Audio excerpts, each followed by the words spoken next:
That's a little background. Very well. Thank you all for coming. I want to thank Dr. Lindsay, Bob Carroll, and John, and Marty. Thank you all for talking about the benefits and wisdom of keeping taxes low. I do want to remind people what life was like in the years 2001 and 2003. The country was having some pretty tough economic times in 2001. Larry, you might remember that period. Painfully. Yeah, we had a period of, we had a couple of meetings in Austin, Texas prior to me getting sworn in as the president, and people from industry were saying, you're going to inherit a really tough period. I mean, clearly the economy was slowing, and so we had to strategize on how to deal with it. And Larry and others, agreed that the best way to deal with economic uncertainty is to let people have more of their own money, because we believe that the economy benefits when there's more money in circulation in the hands of the people who actually earned it. I know that's probably not as sophisticated a concept as some of you all up here have articulated, but it's a concept that worked. And then when you couple the economic slowdown with an attack on our nation and our firm response to that attack, it created more economic uncertainty. And that's why the tax cuts of 2001 and 2003 were necessary. And the facts are that we had 52 months of uninterrupted job growth, the longest in the history of the United States. And I know you believe, and I firmly believe, that those tax cuts were part of that engine for that economic vitality. And the economy is not doing as well as we'd like it to do today. But there's no question that the tax cuts provided, economic vitality. And now the question is, what will the Congress do? Given the facts that tax cuts have worked, what will be the congressional response? Our response is, let's make those tax cuts permanent. Let's make sure that there is certainty during uncertain times in our economy. Imagine if you're trying to plan your life, plan the future for your small business, and you don't know whether or not Congress is going to keep your taxes low. It makes your environment more uncertain. You hear a lot of talk out of Congress about, the economic slowdown, and we understand there's an economic slowdown, and we're concerned about the economic slowdown. But one of the things that they can do to help make sure that this economy recovers, like we believe it will, is to make the tax cuts permanent. Now, our fellow citizens have got to understand that those tax cuts aren't permanent. In other words, if Congress allows them to expire, here are the consequences. First of all, taxes go up by an average of $280 billion a year.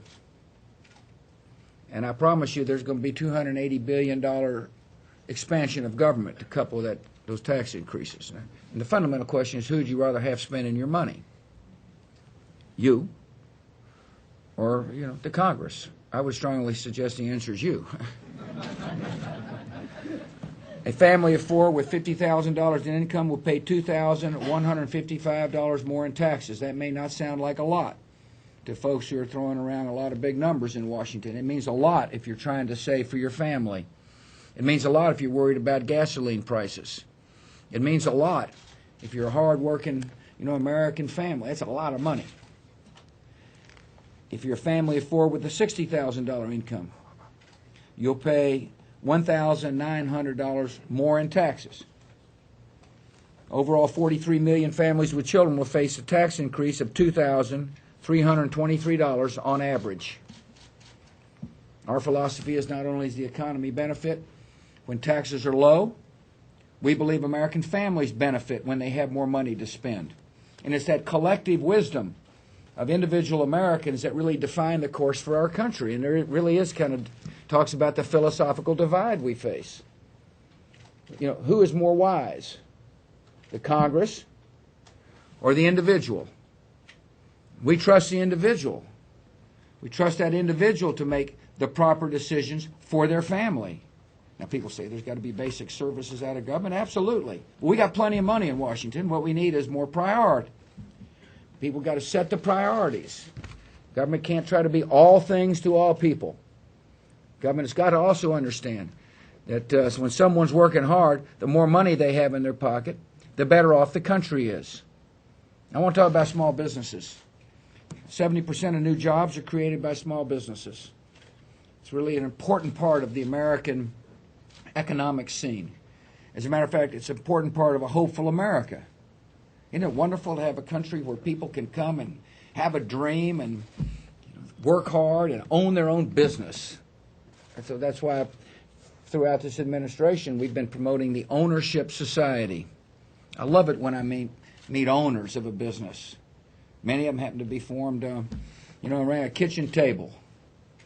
And you meet these men and women, and they just, with such pride, they tell you about their company, and they tell you about their employees, and they tell you how proud they are of being able to make it. Well, it just turns out that 75% of the taxpayers who benefited from the reduction of the top bracket were small business owners. So when you hear people say, we're just going to tax the rich, American citizens have got to understand, because of the way these small businesses are set up, that they pay taxes at the individual income tax rate. And so you hear tax the rich, you're really talking about taxing mom and pop businesses. If 70% of the new jobs in America are created by small businesses, why would you want to take money out of their treasury? Why wouldn't you want to encourage them to thrive by letting them keep more of their hard-earned dollars? If Congress doesn't act, 27 small business owners will face a tax increase of $4,066 on average.